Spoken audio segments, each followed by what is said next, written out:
और आजकल जैसे कि आपको पता है संतरे माल्टे मौसम का मौसम है।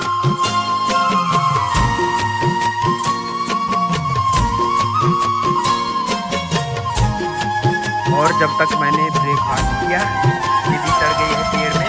देखा देखा।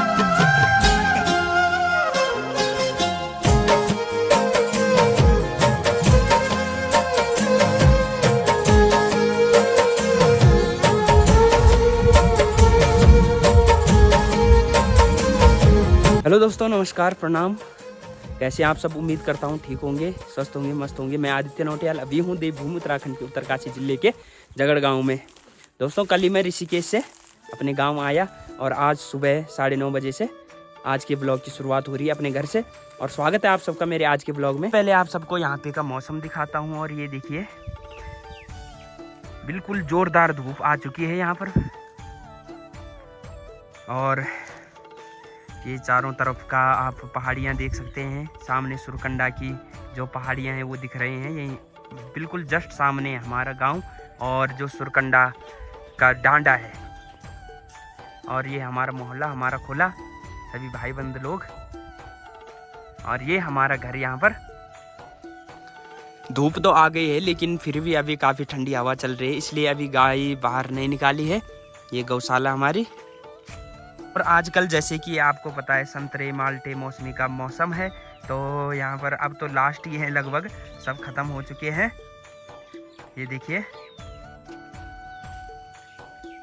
और अभी हमने कहीं जाना है तो थोड़ा बहुत संतरे तोड़ने हैं। तो मैंने निधि को आवाज़ मारी, क्योंकि पेड़ पे मैं भी चढ़ता हूँ लेकिन थोड़ा वेट ज़्यादा है, कहीं पेड़ टूट ना जाए, फिर निधि अच्छे से तोड़ लेगी। तो निधि को बुलाया है तो निधि आने ही वाली होगी और निधि पेड़ पे चढ़ेगी और मैं नीचे पकड़ूंगा। ओ निधि, आ जल्दी।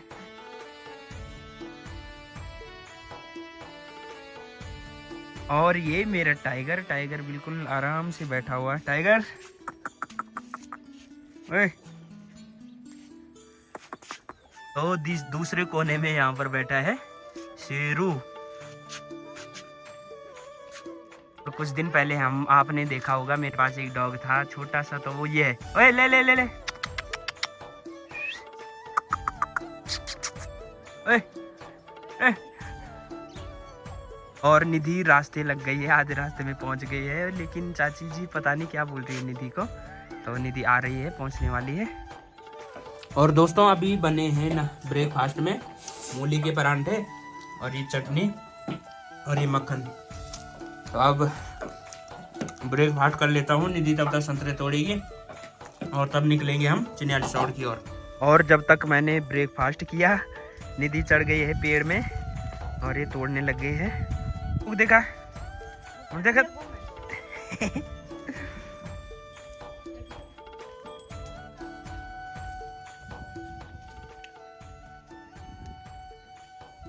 कहाँ गई निधि? निधि हर चीज है।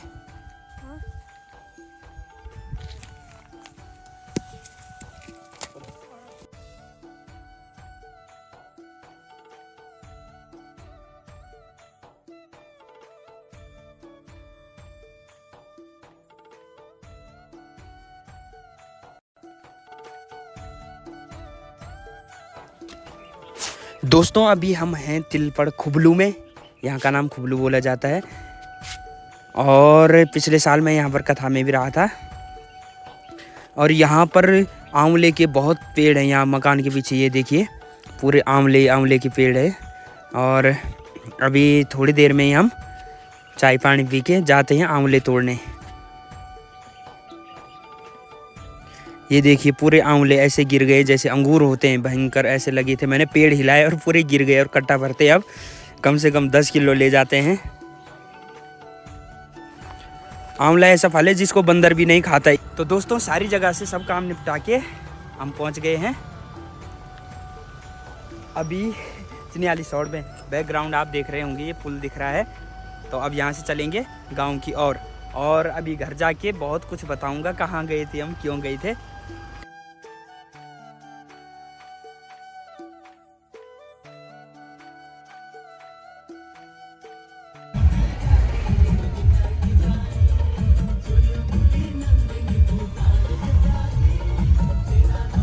दोस्तों, अभी हम पहुंच चुके हैं अपने गांव जगड़ गांव में। और अब आपको बताता हूँ, सुबह हम यहाँ से निकले जगड़ गाँव से अपने घर से चिनियाली सौड़, और चिनियाली सौड़ से गए रौतल गमरी पट्टी में, और तिलपड़ ग्राम सभा तो शायद रौतल में आती कि हो, तो मुझे उतना पता नहीं है, लेकिन गमरी घाट में तिलपड़ वहाँ पर मेरी बुआ जी का ससुराल है। तो मेरी बुआ जी के ससुर जी थे 96 या 97 ईयर के ओल्ड थे, तो ठीक ठाक थे। तो ठीक ठाक क्या होना, खैर बुढ़े आदमी थे, लेकिन अपने हाथ पाँव से मतलब ठीक थे, काम करने वाले थे, और अस्वस्थ किसी प्रकार से नहीं थे। अब 2-4 सालों से ऐसा था कि याद कम रहती थी, लेकिन बाकी ठीक थे। 4 सालों पहले हम देखते थे कि बूढ़ा जी बिल्कुल ठीक, पैदल चलना हो, कहीं से 10 किलो 15 किलो उठा के भी ले जाना, बस मन में यही रहता था कि हमारे खेत बंजर हो गए हैं और खेत खलियान छूट गए हैं, ऐसे यही भाव रहता था उनका मन में। और उनका परसों स्वर्गवास हुआ।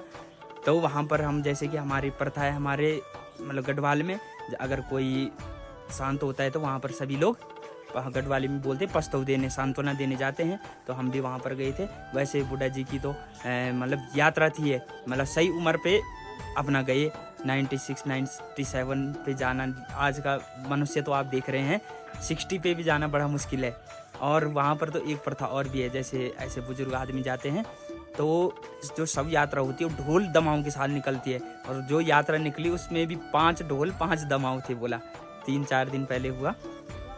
तो उनका जाना तो बिल्कुल, उनके बच्चे, नाती, पोते और पोतों के भी बच्चे हो रखे हैं, तो आप समझ सकते हैं कितनी पीढ़ी उन्होंने देख ली है। मैं आज मामा जी से चर्चा वही कर रहा था, मैंने कहा अपने पिताजी भी देखे होंगे, फिर बच्चे, फिर नाती, फिर पोते और पोतों के भी बच्चे, इतनी पीढ़ियाँ उन्होंने देख ली थी। और अच्छा जीवन रहा और संघर्षमय पूरा जीवन रहा उनका, संघर्ष किया था। तो हम वहाँ पर गए थे, चाचा जी, पापा जी, मैं और एक दादाजी भी थे। तो वहाँ से आगे अभी पहुँच गए हैं जगड़ गाँव में।